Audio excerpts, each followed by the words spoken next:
अस्सलाम वालेकुम वरहमतुल्लाहि वबरकातुहू। मैं हूँ दादा homeopath doctor Mohammad Sadiq, Ishal homeopathic clinic Okara से। आज की हमारी होम्योपैथिक रेमेडी का नाम है करियाजोट या करियाजोटम। सबसे पहली बात इसमें जो याद रखनी है, जो प्रूविंग के दौरान बाकायदा मटीरिया मेडिका के अंदर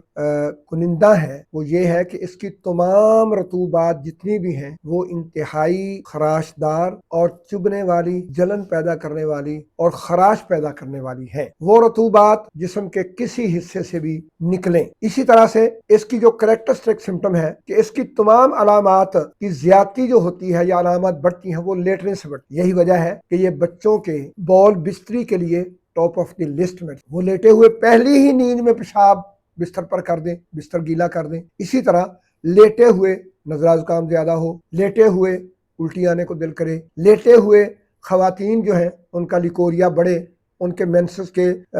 ब्लड फ्लू के अंदर जो है वो ज्यादती हो, तेजी से खून बहना शुरू हो, बवासीर खून लेटे हुए बढ़े। लेटे हुए बड़ों के अंदर भी अगर ये अलामत है कि उनको पेशाब की हाजत हो जाती है या पेशाब निकल ही जाता है उठते उठते और वॉशरूम तक जाते हुए, तो ये करेक्टरिस्टिक सिम्टम है करियाजोट की कि लेटने से तमाम अलामात जो है वो बढ़ती हैं। जब ये कैफियत हो तो करियाजोटम ही दुआ है। उसके बाद करियाजोटम के अंदर जो बहुत जबरदस्त करेक्टरिस्टिक सिम्टम है इसकी, वो है गलना सड़ना। जब भी किसी जिस्म के अंदरूनी बैरूनी अज़ा के अंदर गलना सड़ना पाया जाए और उसके अंदर से फिर बदबूदार रतूबात बहनी शुरू हो जाए, जो कि बाज़ औक़ात खराशदार और जलनदार और सोजिश पैदा करने वाली हों, जैसे कि मसूड़े गल सड़ जाए, वो सीधा हो जाए, दांत की हड्डी वो सीधा हो जाए, दांत टूट फूट का शिकार हो, दांतों की रंगत तब्दील हो जाए और इंतहाई शदीद दर्द हो। इसी तरह से अंदरूनी अज़ा के अंदर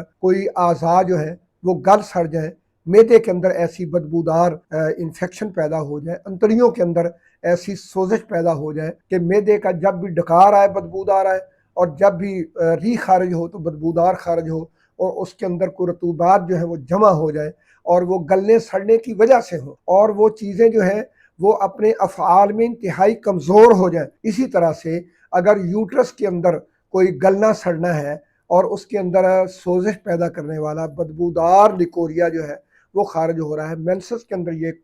कॉम्प्लिकेशंस हैं और उसके अंदर यूट्रस के अंदर गलने सड़ने के साथ साथ उसके अंदर जख्म हो गए हैं, उनके अंदर से बदबूदार रतूबत बह रही है, खराशदार और जलनदार लिकोरिया हो रहा है और उसके अंदर गिल्टियाँ रिसोलियाँ हैं और वो कैंसर की शक्ल इख्तियार कर रही हैं, तो उसके लिए करियाजोटम अल्हम्दुलिल्लाह पैगाम शफा है। और फिर अगर बैरूनी तौर पर आप देखें, कोई जख्म है, चोट लगी है, हल्की सी रगड़ लगी है, खराश आई, वही जख्म बन गया है और जख्म अब गल सड़ गया है, उसकी रंगत तब्दील हो गई है, उसको अब जनाब कैंसर की तरफ ले जा रहे हैं या गैंग्रीन की तरफ ले जा रहे हैं, तो गैंग्रीन के तमाम दर्जात, कैंसर की तमाम टर्म एंड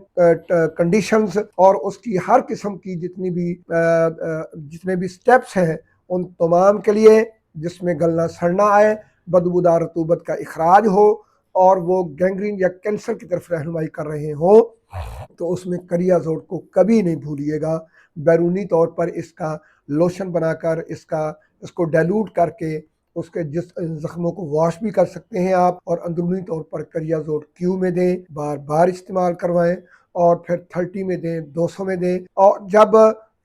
ये लेटने से तकालीफ में इजाफा हो तो ये अमूमन पुरानी ही होती हैं, इतनी ये अचानक से नहीं होता, अंदर कोई चीज़, कोई बीमारी जो है वो बन रही होती है और उसके आफ्टर इफेक्ट्स तौर पर ये होता है। तो ये पुराने इमराज के अंदर या उसके अंदर दिमागी असाबी अलामात इन्वॉल्व हो जाए तो इसको 1 MCM में कभी नहीं भूलिएगा, देंगे इंशाअल्लाह मरीज मुकम्मल शफा याबी की राह पर गामजन होगा और आपको झोली उठाकर अल्लाह रब्बुल इज़्ज़त से बख्शिश की दुआएं देगा और मुआलज के लिए ये बहुत बहुत हौसला अफजाई और उसकी इज़्ज़त के इजाफे के लिए ये 1 MCM पोटेंसी अल्लाह रब्बुल इज़्ज़त ने डॉक्टर हानिमन को समझाई। खौफ ज़दा नहीं हो, दे इंशाअल्लाह, मरीज की कंडीशन उसके अलामात के मुताबिक अल्लाह रब्बुल इज़्ज़त मुकम्मल शफा याबी अनायत फरमाएंगे। अस्सलामु अलैकुम वरहमतुल्लाह।